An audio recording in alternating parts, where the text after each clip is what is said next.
Welcome to the deep dive. Okay, picture this. A place where ancient history just blends right into modern life.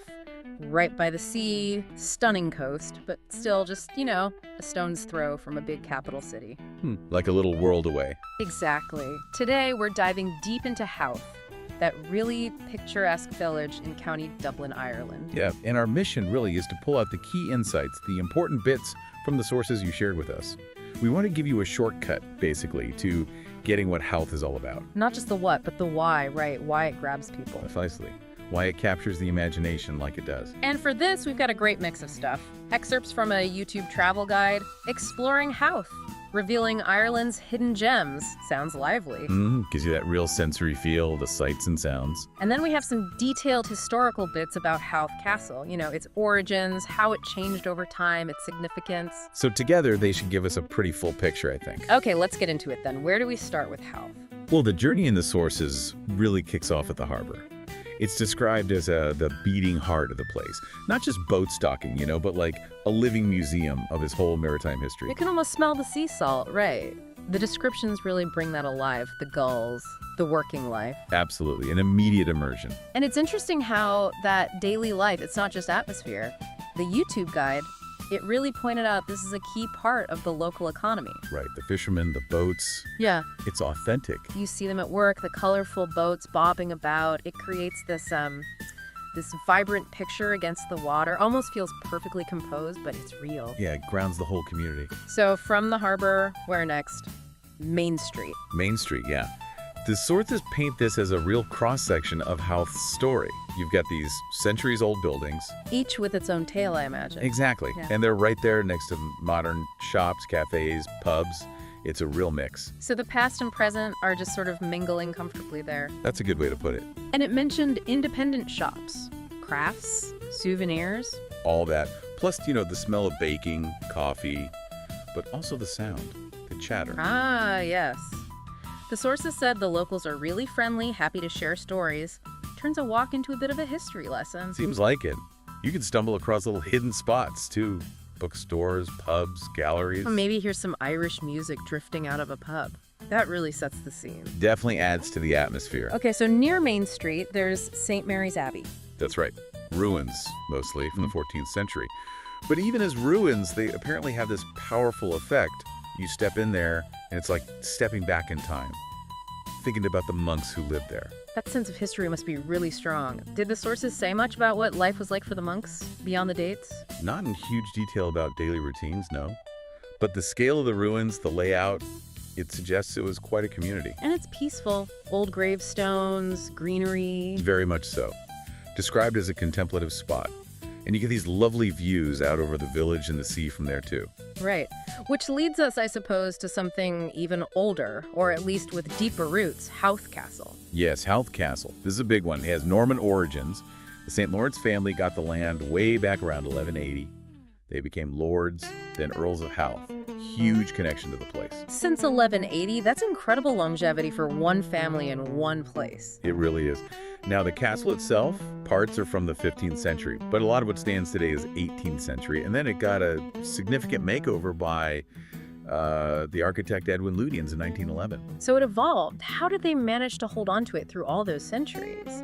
The sources mention the estate is huge, right? Covers a lot of Howth Head. Yeah, the castle and the estate, the domain, they're massive.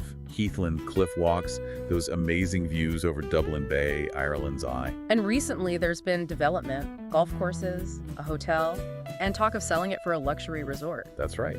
The family agreed to sell it in 2018 to an investment group, so it's definitely navigating modern times, balancing history with economics. It must be partly its strategic spot and the family adapting over time. That seems likely.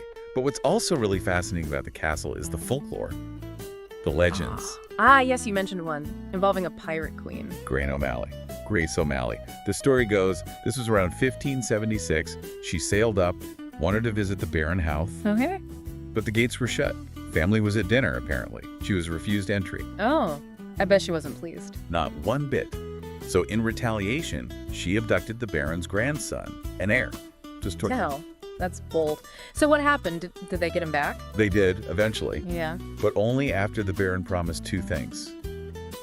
The castle gates would always be open to unexpected visitors. Always. Always. And an extra place setting would always be laid at the table for dinner, just in case. And people still tell that story today. That's amazing. It really speaks to hospitality, defiance, Irish history wrapped up in one tale. Exactly. It connects the castle to these bigger themes. Incredible story. And the castle grounds themselves sound pretty special, too. Rhododendrons, old hedges. Oh, yes. Rosa Mulholland described them beautifully back in 1892. Quaint old castle, prim garden, swan-inhabited pond, dark, beautiful woods. Today, they're famous for the wild rhododendrons, open in summer, and these beech hedges planted way back in 1710, some of the oldest in Ireland. Wow, and there's a transport museum there, too. Indeed, the National Transport Museum of Ireland. It's volunteer-run, housed on the grounds, got a great collection, vintage cars, buses, even a restored tram from the old Hill of Howth line. So much history packed in one place. And then there are the literary links, too. James Joyce. Yes, huge connections.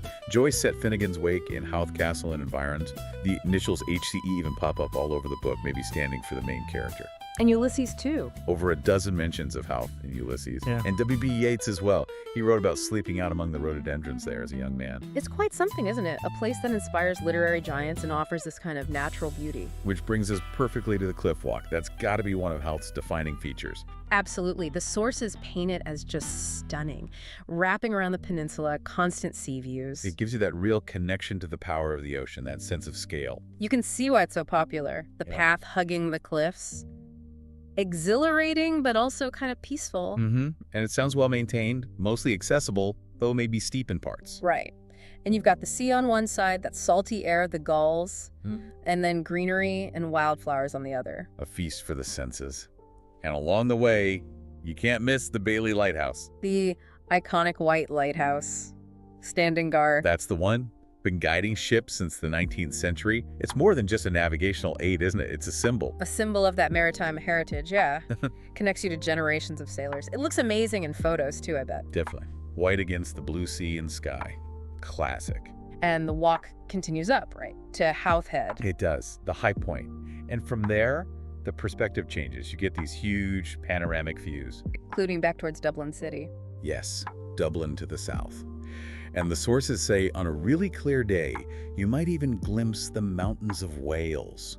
Wales. Wow, that's quite a viewpoint, especially at sunset, maybe. Oh, imagine the light. Spectacular. Okay, so we've done the harbor, the village, the castle, the cliffs.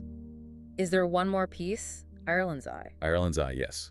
The little island just offshore, you can get a boat out there. It's primarily a bird sanctuary now, a real natural haven. So a quieter experience, more about nature. Exactly. Spotting birds, wildlife, just immersing yourself in that wild beauty. It really rounds out the picture of Howth's appeal. Okay, I think that brings us towards the end of our deep dive into Howth for today. It does. We've covered a lot. We really have. From the harbor, that real pulse of the place, and Main Street with its blend of old and new. Through St. Mary's Abbey ruins, the incredible history and legend of Howth Castle. Along those breathtaking cliff walks, past the Bailey Lighthouse, up to Howth Head. Not forgetting the peaceful escape of Ireland's Eye. And even its connections to Joyce and Yeats, it's quite a tapestry. It really is. Hopefully this deep dive has given you a good, solid feel for Howth. More than just a quick look, highlighting its many sides, its unique charm. You should definitely have a foundation now to appreciate what makes it special. So here's something to maybe leave you thinking about. How do places like Howth, places with so much history, so much natural beauty, how do they manage the pressures of today? Modern development, tourism, while still trying to keep hold of what makes them authentic. Yeah, how do they preserve their character, their unique stories, like that Grace O'Malley legend? What do you think is most important for places like this to hold on to for the future? Something to ponder.